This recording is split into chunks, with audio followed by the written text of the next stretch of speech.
This video is to illustrate how to install the survey apps for the school monitoring as well as the app for the construction of water tank facilities at your school. A link will be sent to you which you will be able to navigate and click on. Once you have received the link, click on it, and this will direct you to the App Store.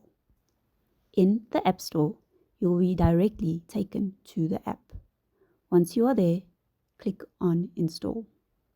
It will take a moment to install.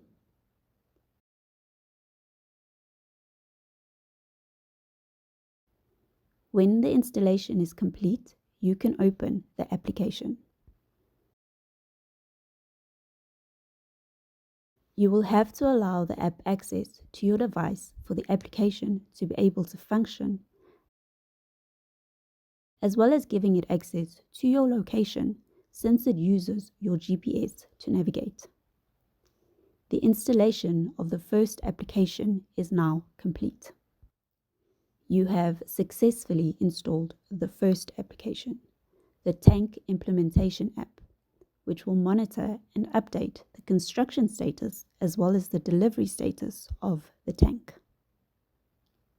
As the first installation is complete, we can now navigate to the second link, and this time it won't take you to the App Store as we have already installed the Survey 123 application. Rather, the Daily Tank Monitoring app will open. You will also need to allow this app access to your device. We are now ready to complete the survey. Please watch the next video for a walkthrough of the app.